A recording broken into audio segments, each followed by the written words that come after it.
شروع اللہ کے نام سے جو بڑا مہربان نہایت رحم والا ہے۔ کوہ طور کی قسم اور اس کتاب کی جو لکھی ہوئی ہے کشادہ ورق میں، اور آباد گھر کی اور اونچی چھت کی، اور جوش مارتے سمندر کی کہ تمہارے پروردگار کا عذاب واقع ہو کر رہے گا اور اس کو کوئی روک نہیں سکے گا۔ جس دن آسمان لرزنے لگے کپ کپا کر اور پہاڑ سچ مچ اڑنے لگیں تو اس دن جھٹلانے والوں کے لیے خرابی ہوگی جو بیکار باتوں میں پڑے کھیل رہے ہیں۔ جس دن ان کو آتش جہنم کی طرف دھکیل دھکیل کر لے جائیں گے اور کہا جائے گا یہی وہ جہنم ہے جس کو تم جھوٹ سمجھتے تھے۔ تو کیا یہ جادو ہے یا تم کو نظر ہی نہیں آتا؟ اس میں داخل ہو جاؤ اور صبر کرو یا نہ کرو تمہارے لیے یکساں ہے۔ جو کام تم کیا کرتے تھے یہ انہی کا تم کو بدلہ مل رہا ہے۔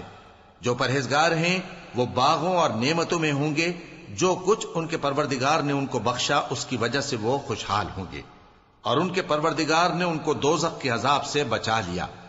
کہا جائے گا کہ اپنے اعمال کے صلے میں مزے سے کھاؤ اور پیو، تختوں پر جو برابر برابر بچھے ہوئے ہیں تکیے لگائے ہوئے ہوں گے، اور بڑی بڑی آنکھوں والی حوروں کو ہم ان کی بیویاں بنا دیں گے۔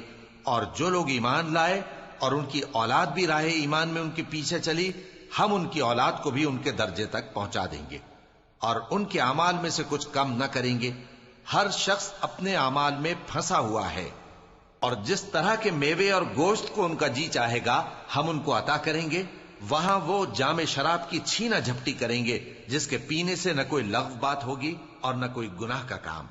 اور نوجوان خدمتگار جو ایسے ہوں گے جیسے چھپائے ہوئے موتی جو ان کے آس پاس پھریں گے اور ایک دوسرے کی طرف رخ کر کے آپس میں گفتگو کریں گے، کہیں گے کہ اس سے پہلے ہم اپنے گھر میں اللہ سے ڈرتے رہتے تھے تو اللہ نے ہم پر احسان فرمایا اور دوزخ کی گرم ہوا کے عذاب سے ہمیں بچا لیا۔ اس سے پہلے ہم اسے پکارا کرتے تھے، بے شک وہ احسان کرنے والا ہے، مہربان ہے۔ تو اے پیغمبر تم نصیحت کرتے رہو، تم اپنے پروردگار کے فضل سے نہ تو کاہن ہو اور نہ دیوانے۔ کیا کافر یہ کہتے ہیں کہ یہ شاعر ہے اور ہم اس کے لیے زمانے کی گردش کا انتظار کر رہے ہیں؟ کہہ دو کہ انتظار کیے جاؤ، میں بھی تمہارے ساتھ انتظار کرتا ہوں۔ کیا ان کی عقلیں ان کو یہی سکھاتی ہیں یا یہ لوگ ہیں ہی شریر؟ کیا کفار یہ کہتے ہیں کہ ان پیغمبر نے قرآن از خود بنا لیا ہے؟ بات یہ ہے کہ یہ اللہ پر ایمان نہیں رکھتے۔ اگر یہ سچے ہیں تو یہ بھی ایسا کلام بنا لائیں۔ کیا یہ کسی کے پیدا کیے بغیر ہی پیدا ہو گئے ہیں، یا یہ اپنے آپ کو خود پیدا کرنے والے ہیں، یا انہوں نے آسمانوں اور زمین کو پیدا کیا ہے؟ نہیں، بلکہ یہ یقین ہی نہیں رکھتے۔ کیا ان کے پاس تمہارے پروردگار کے خزانے ہیں یا یہ کہیں کے داروغہ ہیں، یا ان کے پاس کوئی سیڑھی ہے جس پر چڑھ کر آسمان سے باتیں سناتے ہیں؟ تو جو سن کر آتا ہے وہ کھلی سند لے کر آئے۔ کیا اللہ کی تو ہوں بیٹیاں اور تمہارے لیے بیٹے؟ اے پیغمبر کیا تم ان سے کوئی معاوضہ مانگتے ہو کہ ان پر تاوان کا بوجھ پڑ رہا ہے، یا ان کے پاس غیب کا علم ہے کہ یہ اسے لکھ لیتے ہیں؟ کیا یہ کوئی داؤں کرنا چاہتے ہیں؟ تو کافر تو خود داؤں میں آنے والے ہیں۔ کیا اللہ کے سوا ان کا کوئی اور معبود ہے؟ اللہ تو ان کے شریک بنانے سے پاک ہے۔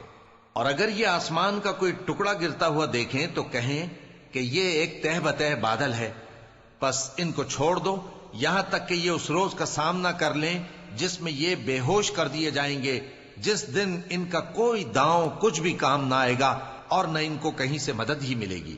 اور ظالموں کے لیے اس کے سوا اور بھی عذاب ہے، لیکن ان میں کے اکثر نہیں جانتے۔ اور تم اپنے پروردگار کے حکم کے انتظار میں صبر کیے رہو، تم تو ہماری آنکھوں کے سامنے ہو۔ اور جب اٹھا کرو تو اپنے پروردگار کی تعریف کے ساتھ تسبیح کیا کرو، اور رات کے بعض اوقات میں بھی اور ستاروں کے غروب ہونے کے بعد بھی اس کی تسبیح کیا کرو۔